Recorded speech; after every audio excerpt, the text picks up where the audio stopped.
Hello guys, अस्सलाम वालेकुम and welcome to Urdu ज़मीन। क्या आप जानते हैं कि एक ऐसी शादी जिसमें दुल्हन को शादी से पहले 30 दिन तक लगातार रोना पड़ता है। और क्या आप जानते हैं कि एक ऐसी शादी जिसमें दुल्हन को शादी से पहले बहुत ज़्यादा खिलाया और पिलाया जाता है। अगर आप नहीं जानते तो आज की इस वीडियो में मैं आप लोगों को दुनिया में मौजूद अजीब व गरीब शादी के रसूमात के बारे में बताऊँगा। दुनिया के मुख्तलिफ ममालिक व अक़वाम में शादी की अलग अलग रसूमात होती हैं। ये रसूमात मकामी अफराद के लिए तो आम सी बात होती है, लेकिन दीगर लोग इन्हें काफ़ी अजीब व गरीब समझते हैं। दुनिया भर के मुख्तलिफ ममालिक और अक़वाम में मौजूद ऐसी कुछ रसूमात के बारे में मैं आप लोगों को आज बताऊंगा। नंबर 1, दुल्हन को अगवा कर शादी करना। एक कदीम अकीदे के मुताबिक किर्गिस्तान में शादी के दिन आंसू बहाना खुशहाल ज़िंदगी की ज़मानत है। शादी में रोने धोने का बंदोबस्त दुल्हन के अगवा से हो जाता है। 1991 में इसे गैर कानूनी करार दिया गया। इससे पहले वालिदैन को ऐसी शादी की इजाज़त देना पड़ती थी। इसमें लड़की को अगवा करके लाया जाता था और वो रो रही होती थी। नंबर 2, जोड़े पर गंद फेंकना। स्कॉटलैंड में शादी से पहले दुल्हन और दूल्हा पर हर किस्म का बचा कचा, गले सड़े अंडे और मुर्दा मछली, कचरा वगैरह फेंक दिया जाता है। वहाँ के लोगों का मानना है कि अगर शादी करने वाला जोड़ा खुद पर फेंके जाने वाले इस कचरे को बर्दाश्त कर सकता है तो यकीनन अपनी आइंदा ज़िंदगी में आने वाले मुश्किलात का भी सामना कर सकता है। नंबर 3, मोहब्बत के आंसू बहाना। चीन में तोजिया लोगों की एक रवायत है कि शादी से 1 माह कबल ही दुल्हन का रोज़ाना 1 घंटे तक रोना ज़रूरी है।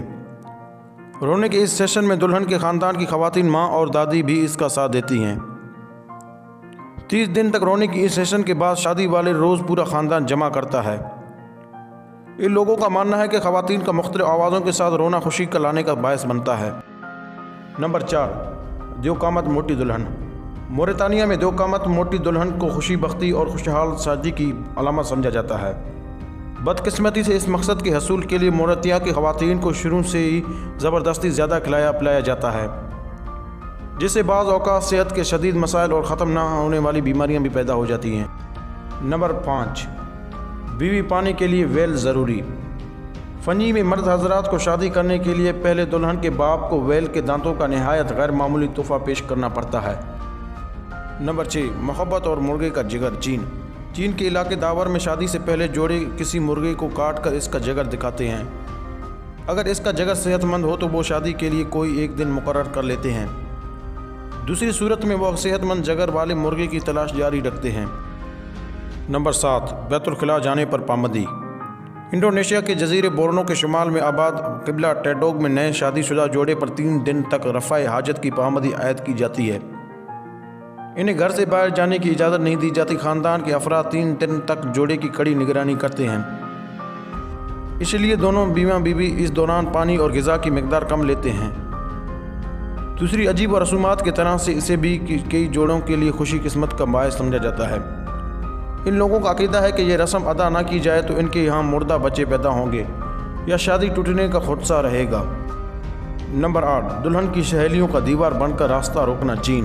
चीन में जब दुल्हा अपनी दुल्हन को लेने के लिए आता है तो इससे सबसे पहले रास्ते में दुल्हन की नाराज़ सहेलियों को दीवार को तोड़ना पड़ता है, जो कि इस रास्ते को छोड़ने के लिए इससे रकम का मुताला करती हैं और अजीब व गरीब फरमाइश पूरी करवाती हैं।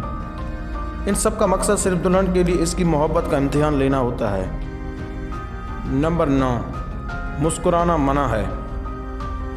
कांगो में शादी की एक बाक़ौरा संजीदा रिश्ता तस्वुर किया जाता है, लिहाजा शादी के दौरान दूल्हा और दुल्हन दोनों को हंसने या मुस्कुराने की इजाज़त नहीं होती।